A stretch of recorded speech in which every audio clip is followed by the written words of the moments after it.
예수님은 나의 왕, 나의 주인, 나의 생명이십니다. 하나님 아버지, 에스겔에게 제사장들이 사용하는 방을 보여주시고 여호와의 영광이 성전에 가득함을 보여주셨습니다. 그 옛날 출애굽 시대에 모세가 성막을 만들어 놓았을 때 여호와의 영광이 충만했던 광경을 떠올리게 됩니다. 우리가 드리는 예배에 성령 하나님의 기름 부음이 있기를 간절히 사모합니다. 예수님의 이름으로 기도합니다. 아멘. 오늘 읽을 말씀은 에스겔 42장과 43장입니다. 이 말씀의 핵심은 첫째, 에스겔은 제사장들이 사용하는 방을 보았습니다. 둘째, 여호와의 영광이 성전에 가득 찼습니다. 셋째, 번제단의 크기와 모양은 정해졌으며 그 위에서 번제와 감사제와 속죄제를 드려야 합니다.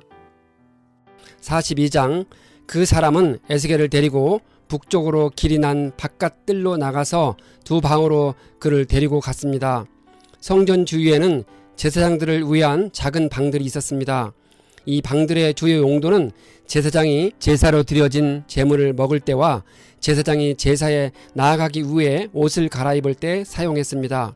그곳에는 3층으로 된 다락이 있었습니다. 3층의 방들은 가장 좁았는데 1층과 2층에 비하여 3층에는 다락들이 자리를 더 차지했기 때문입니다. 이 방들 가운데 한 방의 바깥뜰 쪽으로 연결되는 담이 있었습니다.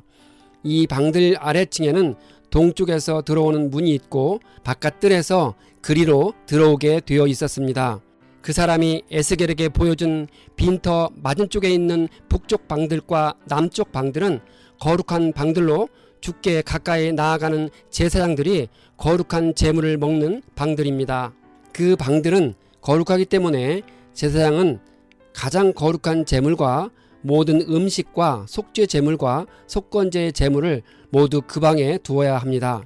지성물은 하나님께 바쳐진 제물 중에서 번제단 위에서 불사르지 아니한 소제물과 대제사장과 회중을 위해 바쳐진 속죄 제물을 제외한 모든 속건 제물을 가리킵니다. 지성물은 제사장 가족의 남녀노수가 모두 먹을 수 있었던 화목제물과는 달리 오직 제사장들만이 먹을 수 있었습니다.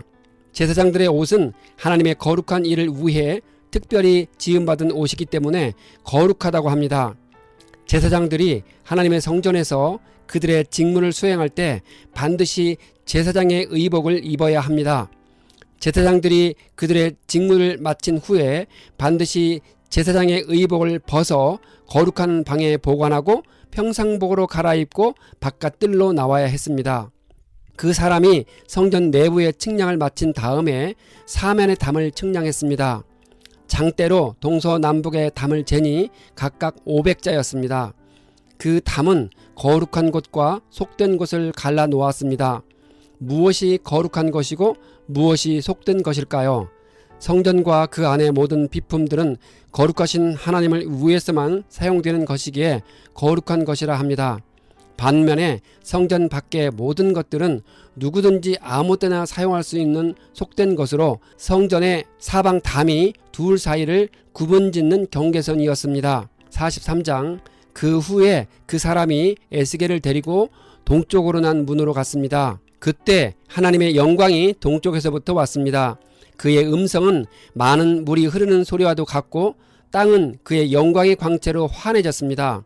여호와의 영광은 하나님의 임재와 권능을 나타내며 사람의 눈으로 확인할 수 있는 현상을 의미합니다. 에스겔은 19년 전 이스라엘이 타락했을 때 여호와의 영광이 성전의 동쪽 문을 통해 예루살렘 성전을 떠나가는 환상을 보았습니다. 이제는 반대로 하나님의 영광이 동쪽 문을 통해 성전으로 들어오시는 것입니다. 이것은 에스겔이 환상 중에 본 새 성전이 하나님의 거룩한 임재의 처소가 되었음을 보여주는 동시에 이스라엘 백성과의 관계가 새롭게 회복되었음을 나타냅니다. 하나님은 에스겔을 통해 바벨론 포로가 되어 비참하게 살고 있는 이스라엘 사람들에게 반드시 해방된다는 소망을 주기 위해 이런 환상을 보여주신 것입니다. 그 사람이 에스겔 곁에 있었을 때 성전에서 말소리가 들려왔습니다.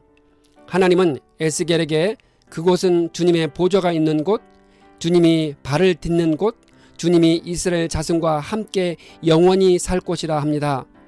이제 이스라엘 백성은 하나님의 거룩하신 이름을 다시는 더럽히지 못할 것이라 합니다. 그들이 음란하거나 시체를 근처에 묻어서 하나님의 거룩한 이름을 더럽히는 일이 다시는 없을 것이라 합니다. 하나님은 성전을 영원한 자신의 거처로 삼을 것을 약속하셨습니다. 여기서 언급하는 성전은 역사적인 건축물만을 의미하는 것이 아닙니다. 실제로 솔로몬 성전은 바벨론에 의해 파괴되었습니다. 아주 화려하게 지은 헤롯 성전은 주후 70년에 로마 군대에 의해 파괴되었습니다. 신약 성경은 하나님의 임재와 영광이 예수님을 통해 드러난다고 말하고 있습니다. 우리 자신의 몸이 성전이 되고 우리 안에 하나님께서 거주하실 것이라 합니다. 바울은 로마서 8장 9절에서 우리 안에 하나님의 영이 살아계시면 우리가 육신 안에 있지 않고 성령 안에 있다고 합니다. 우리 안에 그리스도의 영이 있으면 우리는 그리스도인이 됩니다. 에스겔의 새 성전이 백성들을 부끄럽게 했습니다. 에스겔이 환상 중에 본 새 성전의 구체적인 묘사는 그 성전이 얼마나 거룩한 것인지 보여줍니다. 이스라엘 백성들이 그토록 거룩한 성전에 우상들을 들여놓고 섬겼으니 그 가증한 죄악을 당연히 부끄러워할 수밖에 없었을 것입니다. 에스겔은 제단의 크기를 기록하고 있습니다. 제단의 밑받침부터 층별로 규모를 언급하고 있습니다. 번제단은 하나님께 봉헌하는 모든 희생 제물을 불로 태워서 바칠 때 사용된 도구입니다.